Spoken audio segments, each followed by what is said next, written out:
इस प्रोग्राम को ना मैं by dry run program execute करना चाहती हूँ, क्योंकि मोस्टली क्या होता है हम लोग प्रोग्राम बना लेते हैं और उस प्रोग्राम को सिस्टम पे एग्जीक्यूट करते हैं, बट मुझे यहाँ पे ड्राई रन करना है। ड्राई रन का मतलब होता है कि मैनुअली आपको यहाँ पे ट्रेस करना है कि आपका कौन सा वेरिएबल, कौन सी लाइन आपको कब एग्जीक्यूट होगी, कैसे हमारा कंपाइलर उसे लेकर उसे एग्जीक्यूट करता है। तो इसमें होलो स्क्वायर स्टार पैटर्न मुझे प्रोग्राम एग्जीक्यूट करना है, जिसमें प्रोग्राम का स्टार्ट मैंने इंट मेन नाम के फंक्शन से करा है।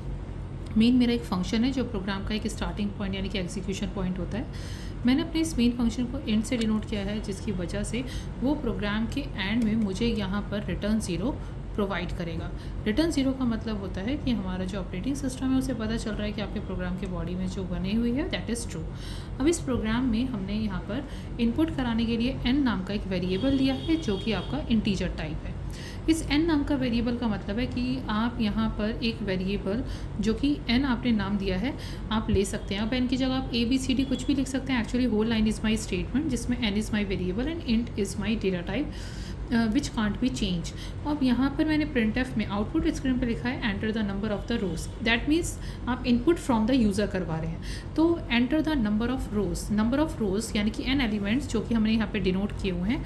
तो n नाम के एलिमेंट को मैंने यहाँ पे डिनोट किया हुआ है कि मैंने n की वैल्यू लेट कर लीजिए, यहाँ पे ले लिया आपके सामने 5। अब n की वैल्यू मैंने यहाँ पर 5 ली है। अब इसके बाद यहाँ पर हम इसे स्कैन कर रहे हैं। स्कैन में हमने %d देखा। स्कैन एफ का मतलब होता है इनपुट कराना और प्रिंट एफ का मतलब होता है आउटपुट स्क्रीन पर आपको डिस्प्ले करना। तो इसके बाद जब मैंने यहाँ पे लूप चलाया स्कैन यानी कि इनपुट कराने के बाद, तो मैंने i का वैल्यू यहाँ पे 1 से स्टार्ट करा है। i का वैल्यू 1, i रिप्रेजेंट करेगा यहाँ पर आपके रो को एंड j रिप्रेजेंट करेगा यहाँ पर आपके कॉलम को। आई आपके रो को एंड जे आपके कॉलम को यहाँ पे रिप्रेजेंट करेगा। आई का वैल्यू मैंने 1 से यूज़ करा है, एन का मतलब है यहाँ पर 5। तो हम लोग फर्स्ट स्टेप मेरा ये होगा कि आई आपका 1 के इक्वल है और आपका यहाँ पर ये क्या बोलते हैं, यहाँ पर हम लोग आपका जो आई है वो आपका 1 जो है, यहाँ पर जो 1 है वो लेस एंड इक्वल, यहाँ पर आपकी n की वैल्यू 5 है। आप मेरा फर्स्ट स्टेप था कि i इज़ इक्वल टू 1 और 1 less n equals to n का मतलब है मेरे पास यहाँ पर 5। तो अब यहाँ पर this condition is also true, क्या कि आपका 1 5 से छोटा है। अब हम जाएंगे आपके स्टेप 3 पर। इसमें मोस्टली क्या होता है स्टूडेंट्स i++ पे चले जाते हैं, दैट इज़ फॉल्स। पहले मुझे i की value 1, this is my initialization phase. i less n equals to n, this is my condition कि मैंने जो भी i नाम का वेरिएबल दिया है या तो वो n से छोटा होना चाहिए या फिर बड़ा हो या फिर उसके इक्वल टू होना चाहिए। नेक्स्ट स्टेप आपकी j की वैल्यू 1 है, आपका j less n equals to n। तो j की वैल्यू अगर 1 है तो वो भी आपका यहाँ पर 5 से छोटा है। This is my 4th step. Now अभी मुझे इंक्रीमेंट नहीं करना है। अब ये जो कंडीशन हमने यहाँ दी है ये हमारा 5th स्टेप होगा। इस कंडीशन के अंदर हम लोगों ने और ऑपरेटर को यूज़ किया हुआ है। ये और ऑपरेटर का मतलब होता है कि अगर कोई भी एक कंडीशन ट्रू है तो आपकी प्रोग्राम की बॉडी में आप यहाँ से एंटर कर सकते हैं और उसे प्रिंट करा सकते हैं। तो आपका i 1 के इक्वल है, यस आपका i 1 के इक्वल है, दैट इज़ ट्रू। और आपका i n के इक्वल है नहीं, क्योंकि n में मतलब टोटल नंबर ऑफ एलिमेंट्स 5 हैं, तो ये कंडीशन तो इस टाइम पर फर्स्ट लूप पर आपकी ट्रू नहीं है। लेकिन j आपका 1 का इक्वल है, ये कंडीशन भी ट्रू है आपके फर्स्ट लूप में। और आपका j n के इक्वल नहीं है, ये कंडीशन भी आपकी ट्रू नहीं है। आपकी एक कंडीशन में और ऑपरेटर लगाने के बाद अगर एक भी कंडीशन ट्रू होगी तो प्रोग्राम एग्जीक्यूट होगा। और हमारी तो 2 कंडीशन यहाँ पे ट्रू हो रही हैं, तो हम लोग इसमें जाएंगे और प्रिंट करवाएंगे आपको स्टार की वैल्यू। तो इसका मतलब है i जो मैंने आपको बताया रो को रिप्रेजेंट कर रहा है और j जो कॉलम को रिप्रेजेंट कर रहा है, यानी कि first row and first column पर मेरा प्रिंट होना चाहिए स्टार। तो देखिए यहाँ पर मेरा प्रिंट हो चुका है स्टार। और अगर ये मेरी कंडीशन फॉल्स होती तो मैं चली जाती अपनी एल्स की बॉडी में, जहाँ पर आपका ये ब्लैंक होता, क्योंकि यहाँ पर हमने ब्लैंक छोड़ा हुआ है। इसके बाद हम वापस आपके नेक्स्ट लूप पे चलते हैं। अब मैंने इस 6th स्टेप था कि मैंने यहाँ पर प्रिंट स्टार करवा दिया है। मैंने इस प्रोग्रामिंग में देखो इफ़ एल्स का कॉन्सेप्ट यूज़ किया हुआ है। अगर मैं किसी प्रोग्रामिंग में इफ़ एल्स का कॉन्सेप्ट यूज़ करूँगी तो दोनों में से कोई एक ही कंडीशन ट्रू हो सकती है, बोथ कंडीशन ट्रू नहीं होती हैं। तो वापस हम लोग ऊपर चलते हैं। अब यहाँ पर 7th स्टेप होगा मेरा j++, यानी कि j is equal to j+1। अब j की वैल्यू इस टाइम आपके पास 1 थी, 1 + 1। अब आपको हम यहाँ थोड़ा सा रफ वर्क में कर लेते हैं आपके पास कि अब आपकी j की वैल्यू हो चुकी है 2। फिर आपका ये होगा वापस 8th स्टेप। फिर दोबारा से कंडीशन चेक होगी कि क्या 2 आपका 5 से छोटा है। Yes, this condition is true, आपकी ये कंडीशन ट्रू है। तो अब हम वापस आ जाते हैं इफ़ पर। क्या आपका i 1 के इक्वल है? येस, स्टिल i आपका 1 के इक्वल है, क्योंकि अभी तक हमने ऊपर i पर यानी कि आपके आउटर लूप पर नहीं गए हैं। आउटर लूप के अंदर आपने j यानी कि कॉलम का इनर लूप बना रखा है। आपका अभी तक हम लोग आउटर लूप पे नहीं गए हैं, तो आउटर लूप में कोई इंक्रीमेंट नहीं हुआ है, आई में कोई इंक्रीमेंट नहीं हुआ है, आपके जे से हमने यहाँ इंक्रीमेंट करा हुआ है, तो इसका मतलब स्टिल आई की वैल्यू 1 है। This condition again true in your second loop. लेकिन आई एन के इक्वल नहीं है और जे भी इस टाइम 1 के इक्वल नहीं है और जे आपका एन के इक्वल भी नहीं है, यानी कि इन चारों में से एक कंडीशन ट्रू है कि आपका आई 1 के इक्वल है। यानी कि आई यानी कि रो आपकी फर्स्ट ही रहेगी, लेकिन कॉलम अब आपका सेकंड चलेगा, जिसमें आपका क्या प्रिंट होगा? स्टार। और हम ये स्टार इसलिए प्रिंट करवा रहे हैं क्योंकि हमारी कंडीशन ये ट्रू थी, इसीलिए यहाँ पर स्टार प्रिंट हो रहा था।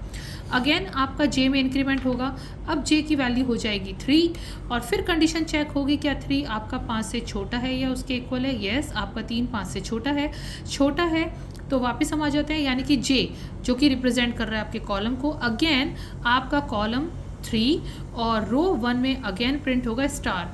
तो इस तरीके से आपका 4th में भी और 5th में भी स्टार प्रिंट होगा। पर जैसे ही जे की वैल्यू हो जाएगी आपकी 6, तो एन की वैल्यू हमारे पास 5 है, तो 6 आपका 5 से ना छोटा होता है ना इक्वल होता है, यानी कि यहाँ पर आपका इनर लूप टर्मिनेट हो जाएगा और हम लोग पहुँच जाएंगे आपके आउटर लूप यानी कि i++ के पास। अब यहाँ पर i = i+1, i की वैल्यू अभी आपके पास 1 थी, तो 1 + 1, अब i की वैल्यू हो जाएगी 2। अब 2 आपका 5 से छोटा होता है, दिस कंडीशन इज़ ट्रू। अब यहाँ नीचे आ जाएंगे तो j आपका 1 के इक्वल है, 1 आपका 5 से छोटा है। नीचे आ जाइए, आपकी कंडीशन जब ऊपर हमने चेक कर लिया है तो आपका i इस बार 2 है, 1 के इक्वल नहीं है, तो दिस कंडीशन इज़ फॉल्स। आपका i यहाँ पर 5 के इक्वल नहीं है, आपका j लेकिन 1 के इक्वल है, आपका j 5 के इक्वल नहीं है।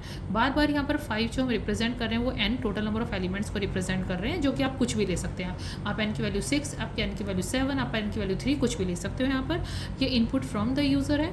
तो यहाँ पर दिस कंडीशन अगर ट्रू है कि j की वैल्यू 1 है, यानी कि कॉलम 1 और रो 2 की बात कर रहे हैं, ध्यान दीजिएगा। अब i का इंक्रीमेंट होकर सेकेंड लूप चल रहा है, i की वैल्यू 2 है और j की वैल्यू 1 है, यानी कि second row and first column यहाँ पे प्रिंट हो जाएगा आपका स्टार। अब इस टाइम पर हम लोग जब तक इनर लूप चलाएंगे, जैसे हमने पहले फर्स्ट लूप में चलाया था, उतनी बार चलाएंगे जब तक मेरा फर्स्ट लूप से हम लोग टर्मिनेट नहीं हो जाते इनर लूप से। तो अब आपका j का वैल्यू पहले 1 था, अब 2 होगा। 2 आपका 5 से छोटा होता है, लेकिन i आपका 1 के इक्वल नहीं है, i आपका 5 के इक्वल नहीं है, j में इंक्रीमेंट हो चुका है, वो 2 के इक्वल हो चुका है और j 5 के इक्वल नहीं है, तो यानी कि स्टार तो प्रिंट नहीं हो सकता है। अब आपका प्रिंट होगा यानी कि एल्स की बॉडी में ये स्पेस, इसलिए यहाँ पर स्पेस रहेगा, यहाँ पर आपका कोई भी स्टार प्रिंट नहीं होगा। फिर आपका j में इंक्रीमेंट होगा, j की वैल्यू होगी 3, i की वैल्यू 1 नहीं है, i की वैल्यू 5 नहीं है, j की वैल्यू 3 नहीं है, ऑल कंडीशन अगेन फॉल्स। फिर आपका यहाँ पर कॉमन इस तरीके से यहाँ पर स्पेस प्रिंट हो जाएगा, यहाँ पर भी आपका स्पेस प्रिंट होगा। फिर हम जब j पर यहाँ पर आएंगे, तो जब j की वैल्यू यहाँ पे आपकी स्टार्टिंग में 1 थी, j की वैल्यू यहाँ 2 थी, j की वैल्यू 3 थी, j की वैल्यू 4 थी, पर जैसे ही j की वैल्यू में इंक्रीमेंट होगा यहाँ पे 5 हो जाएगा। देखिए यहाँ से j की वैल्यू 5, तो हमारी कंडीशन क्या थी कि j की वैल्यू 5 से छोटा नहीं होता, लेकिन उसके इक्वल तो होता ही है। तो कॉलम आपका जो रो रहेगा वो तो सेकंड ही रहेगा, लेकिन यहाँ पे क्या हो जाएगा? स्टार प्रिंट हो जाएगा। और फिर दोबारा से आपका j की वैल्यू 6 होगी, तो 6 5 से छोटा नहीं होता, इनर लूप टर्मिनेट, हम आ जाएंगे आपके आउटर लूप पर, जिसमें i की वैल्यू यानी कि रो 3 आ जाएगा, और दिस इज़ योर रो 3। और रो 3 यानी कि i की वैल्यू क्या हो जाएगी? 3। तो अब j की वैल्यू क्या है? 1, i की वैल्यू 1 नहीं है, 3 हो चुकी है, i की वैल्यू n नहीं है, लेकिन j की वैल्यू 1 है, दिस कंडीशन इज ट्रू। तो आपका प्रिंट हो जाएगा यहाँ पर स्टार। फिर दोबारा से आपका j में इंक्रीमेंट, j की वैल्यू आपकी यहाँ पे 2 हो जाएगी और आपका i की वैल्यू 1 के इक्वल नहीं है, i की वैल्यू 5 के इक्वल नहीं है, j आपका यहाँ पर 1 के इक्वल नहीं है, तो यहाँ पर स्पेस। तो इस तरीके से आप यहाँ पर अपना एक होलो ट्राइंगल यहाँ पर इस तरीके से प्रिंट करवाएंगे। तो ये हमने यहाँ पर आपको एक ड्राई रन प्रोग्राम करके दिखाया है, जिसमें आपको स्टेप बाय स्टेप इस प्रोग्राम को एग्जीक्यूट करके देखना होता है, जिससे आपको ये पता चलता है कि बैकएंड में आपका कंपाइलर कैसे किस लाइन को रीड करके आपको यहाँ आउटपुट रिप्रेजेंट कर